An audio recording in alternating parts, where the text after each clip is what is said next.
Hey guys, in this video, I will show you how to download Minecraft for free on PC. Alright, let's begin. First, open any internet browser and type Minecraft Trial in the search box, then press enter. Click on the top website, minecraft.net. Scroll down to the download links and select your operating system. For Windows 10/11, make sure to choose the Java edition. Once the download is complete, open the file and press Install.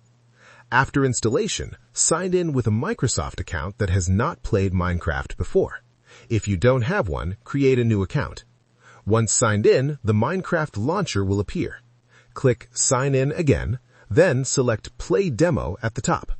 The game will start downloading, and once finished, you can start playing Minecraft for free. So that's basically how you can download Minecraft for free on PC. And that's it for this video.